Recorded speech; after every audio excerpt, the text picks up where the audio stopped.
Buenas tardes, les doy la bienvenida al canal, esperando que pasen un rato entretenido entre las tinieblas de la historia. En la cita de hoy, les traigo una temática donde hablaremos de misterios sin resolver, así que espero que disfruten de una tarde de sofá, con una luz tenue y relajante y un té de su gusto. En el programa de hoy, el edificio Dakota, una de las construcciones más famosas de Nueva York, donde desgraciadamente asesinaron a John Lennon, además de rodear varios misterios, la muerte y misteriosa desaparición de Amelia Earhart, la primera mujer piloto en volar sola por el Océano Atlántico y famosa escritora donde narró sus experiencias de vuelo, y la orden secreta de los Illuminati, donde nos adentraremos en su misteriosa organización para conocerlos un poco más. Bienvenidos al Rincón de las Historias, Audiomisterios.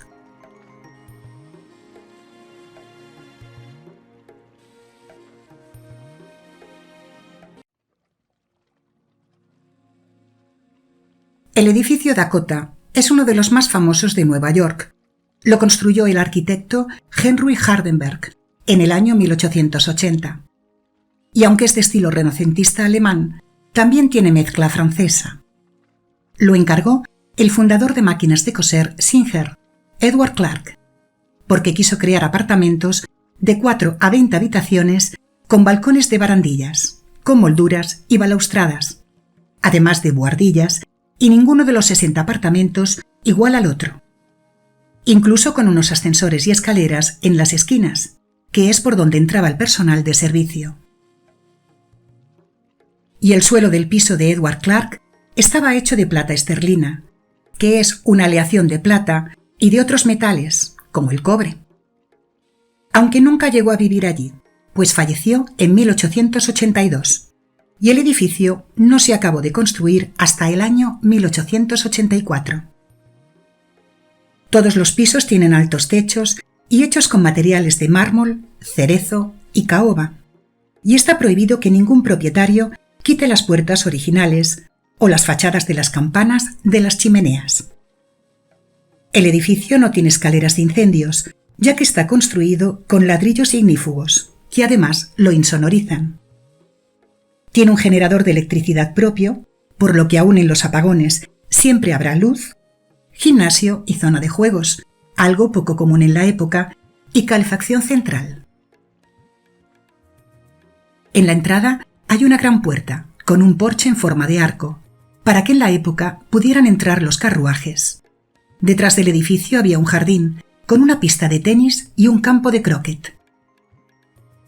Dicen que el edificio se llama así porque cuando se construyó, la zona de Manhattan, Upper West Side, estaba tan alejada como el territorio Dakota. Aunque también se comenta el gusto de su fundador, Edward Clark, por los estados de Nuevo Oeste. De hecho, encima de la entrada de la calle hay una figura de un indio Dakota. El edificio tiene su propia parada de metro, que está en una de las esquinas del edificio.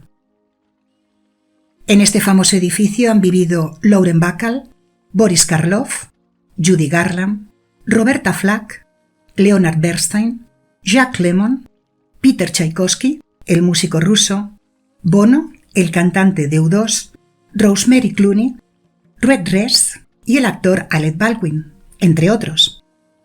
También se rodaron películas como Vanilla Sky, donde Tom Cruise vivía en uno de los apartamentos. Y también La Semilla del Diablo, de Roman Polanski, donde un grupo satánico escogía a Mia Farrow, una chica joven, para que gestara y diera a luz al hijo del diablo. La película se la inspiró uno de los brujos más temerosos de la historia, Gerald Bradshaw Gardner, que vivía en el edificio Dakota. Sectas satánicas se reunían alrededor del edificio para convencer a Polanski que abandonara la película. Más tarde ocurrió la masacre, donde Charles Manson y componentes de su secta le quitaron la vida a Sharon Tate, embarazada de 8 meses y medio, la esposa de Roman Polanski, además de a varios de sus amigos. También durante la película se alojó allí el fundador de la Iglesia Satánica norteamericana, Anton Sander Lavey, que más tarde se proclamó el Papa Negro. Además de varios incidentes que ocurrieron en el rodaje a diversos miembros del equipo. Por lo que Mia Farrow llegó a tener una crisis que la llevó a la separación del cantante Frank Sinatra.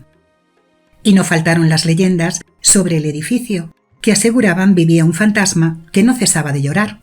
Además, se dijo que un mago de magia negra había vivido allí y había llevado a cabo rituales. Y a John Lennon, que vivía en el edificio Dakota con su mujer Yoko Ono y su hijo Sean desde el año 1973, la mañana del 8 de diciembre de 1980 le firmó un autógrafo a Mark David Chapman y por la tarde ese mismo fanático le quitó la vida con 5 disparos, en la misma entrada del edificio Dakota. El asesino llevaba una pistola y un libro de El guardián entre el centeno. Su esposa, Yoko Ono, que aún sigue viviendo en el mismo piso que compartió con John, dice haber visto a veces su fantasma, que la tranquiliza y le dice que no tenga miedo y que todavía está con ella. Para vivir en el edificio Dakota no solo se necesita dinero, ya que personajes como Antonio Banderas y Melanie Griffith, Alex Rodríguez, Madonna o Billy Joel han sido rechazados, ya que para vivir allí, además de dar el pago inicial de una importante suma, el resto de los copropietarios tienen que aceptarlo.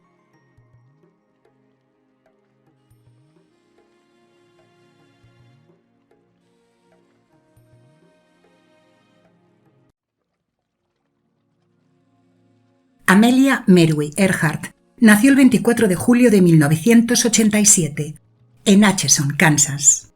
Sus padres fueron Samuel Stanton Earhart y Amelia Otis, pero se crió con sus abuelos, los padres de su madre, porque su abuelo, Alfred Gideon Otis, que era un juez retirado, opinaba que su padre no podía darles una vida holgada, siendo tan solo un abogado de empresas del ferrocarril.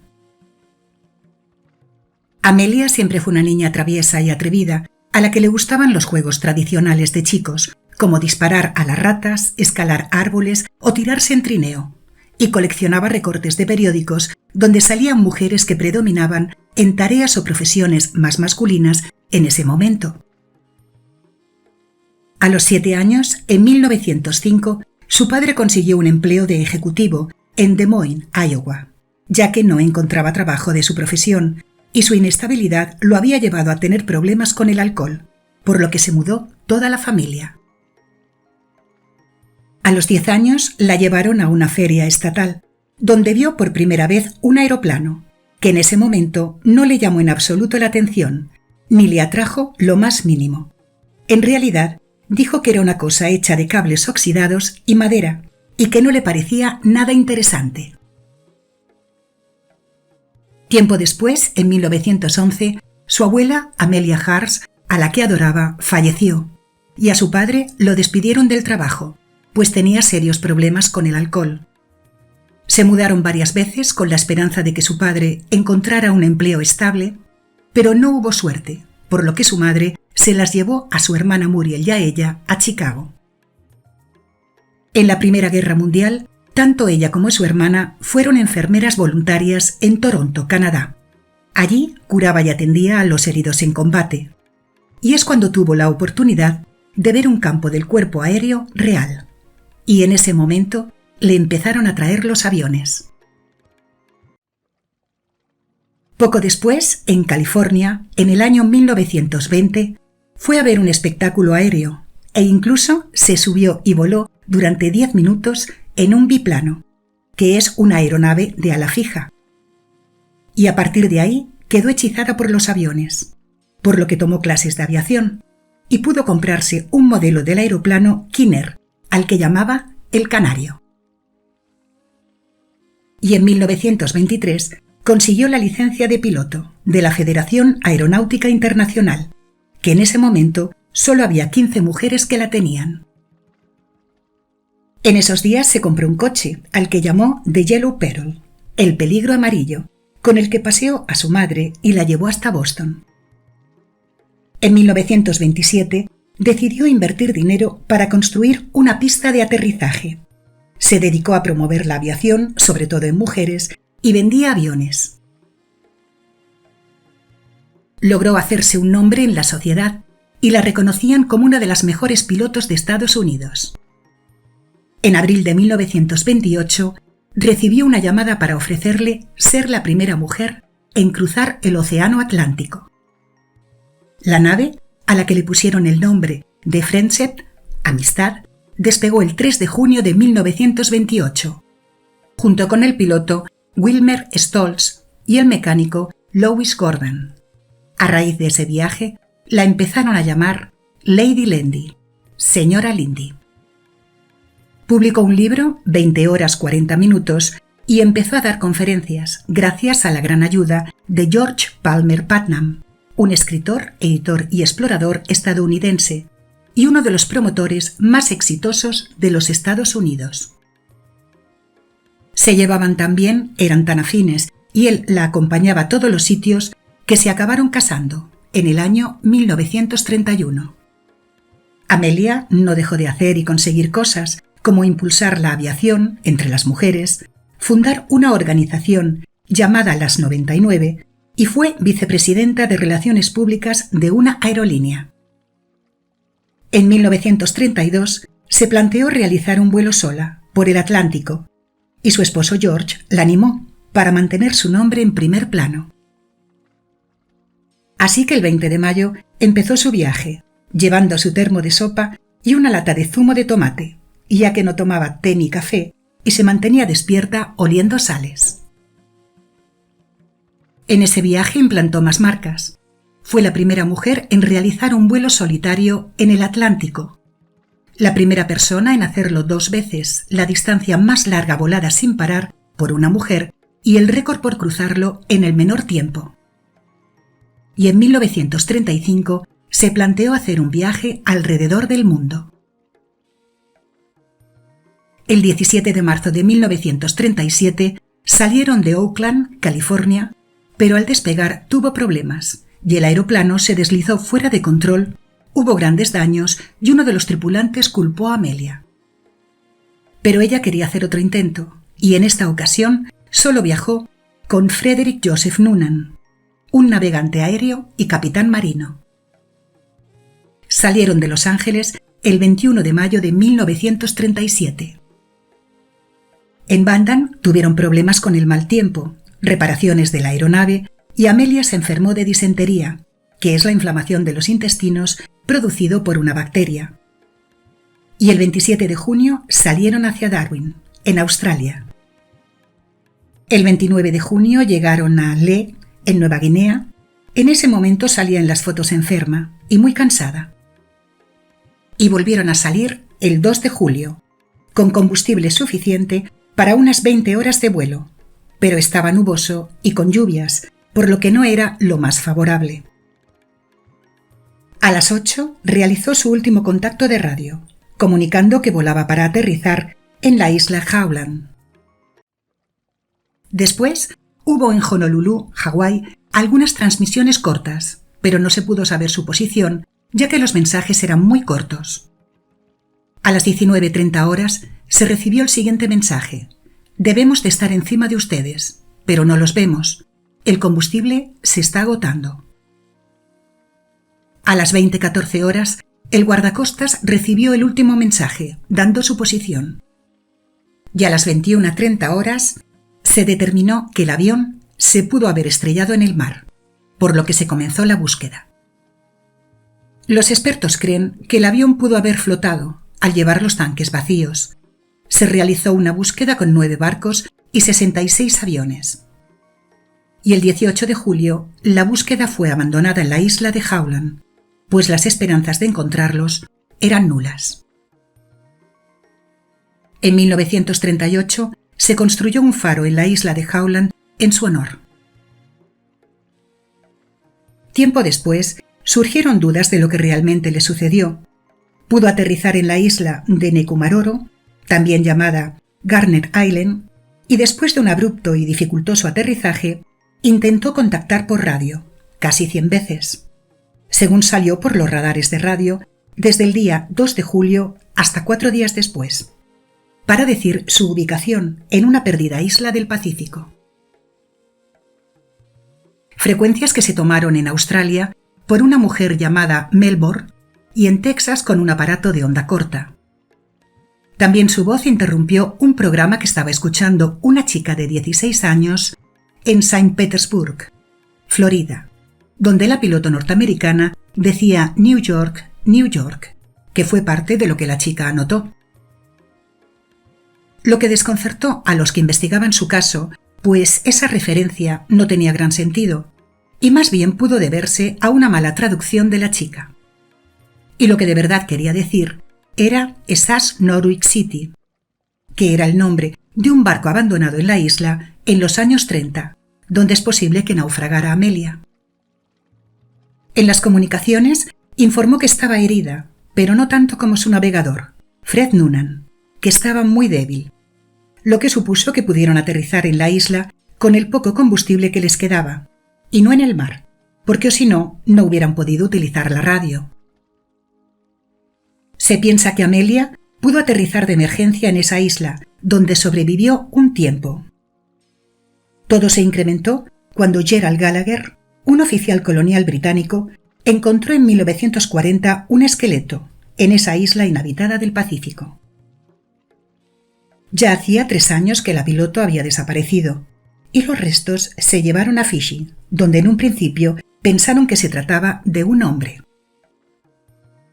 Pero en 1988, estando la ciencia más avanzada, aseguraron que los huesos eran de una mujer, aunque más tarde fueron descartados.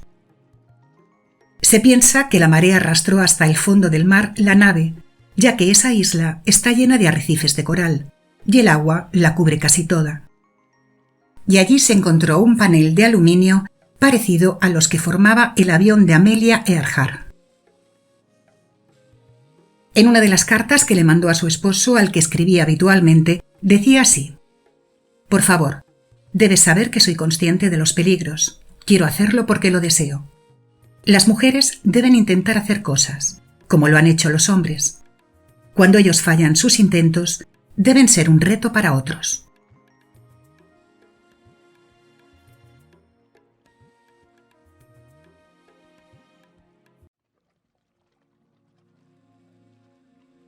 Los Illuminati son una organización secreta y misteriosa que se hacen llamar la Orden de los Iluminados.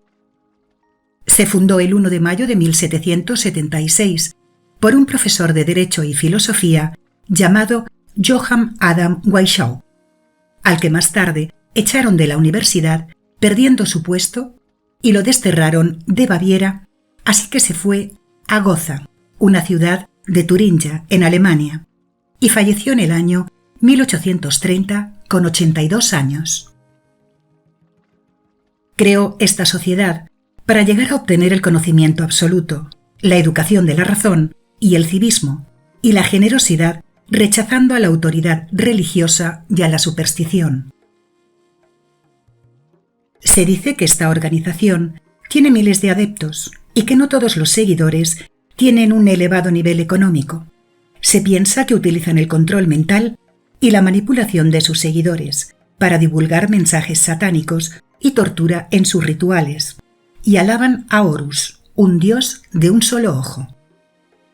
El símbolo asociado a la sociedad secreta es la imagen de una pirámide que en el centro tiene un ojo que todo lo ve, llamado el Ojo de la Providencia, que se asocia a la masonería también y se le relaciona como símbolo del control y vigilancia del mundo. Además, está en las iglesias y en los edificios masónicos, así como en los billetes de dólar americanos. Según muchas teorías, los Illuminati son los que realmente dominan el mundo, y se rumorea que hay muchos artistas famosos que forman parte de esta orden, y lo que buscan es crear un nuevo orden mundial, por lo que están infiltrados también en el mundo de la política y en los medios de comunicación. Hay muchos artistas que han hecho la señal de los Illuminati, el triángulo invertido con las manos, por lo que se cree que artistas como Lady Gaga, Kanye West, Miley Cyrus, o Beyoncé forman parte de esta sociedad, siendo la intención de la orden dominar el mundo, estando además detrás de asesinatos importantes de la historia. Se cuenta que la primera reunión de los Illuminati de Baviera la hicieron 5 hombres el 1 de mayo de 1776, en un bosque cerca de Ingolstadt, una ciudad de Alemania, y allí establecieron las reglas que dirigirían la orden secreta. Incluso algunos miembros se unieron a los masones, que son una asociación gremial de origen medieval, que lo que buscan es mejorar a las personas partiendo de su perfeccionamiento, practicando la tolerancia y la igualdad, intentando mejorar la sociedad y empleando rituales y símbolos. En España hay 2.500 masones, y los famosos españoles que lo fueron son Vicente Blasco Ibáñez, escritor, periodista y político republicano; Antoni Gaudí, arquitecto, representante del modernismo catalán; y Antonio Machado, poeta modernista, el más joven de la generación del 98. Algunos Illuminati se unieron a los masones para reclutar a más adeptos, por lo que a menudo se han confundido los dos grupos. Antiguamente, para unirse a los Illuminati, además de ser adinerado y poderoso, debían tener buena reputación. Ingresaban como novatos, se graduaban como Minerval para acabar siendo Minerval Iluminado. Pero luego este sistema se volvió más complejo, llegando a tener 13 grados de iniciación para llegar a ser miembro. Y también utilizaban rituales para que los novatos pasaran a un nivel superior: escribir sus debilidades, revelar los nombres de sus enemigos y agrupar un informe de todos los libros que tenían, además de prometer que sacrificarían sus intereses personales por el bien de la sociedad. Aunque lo cierto es que la mayoría de sus rituales son desconocidos y sus miembros utilizan seudónimos para no desvelar sus identidades. Mucha gente cree que los Illuminati reservadamente controlaron el mundo, pero en realidad, según los historiadores, su influencia fue moderada. El duque de Baviera, Karl Theodor, en 1784, prohibió cualquier tipo de sociedad no legalizada y creía que los Illuminati eran una amenaza para el Estado y para la Iglesia, al encontrar en el arresto de supuestos miembros documentos que defendían el suicidio, el ateísmo y directrices para realizar abortos. Y hoy en día, lo cierto es que no hay pruebas de que esta sociedad siga existiendo.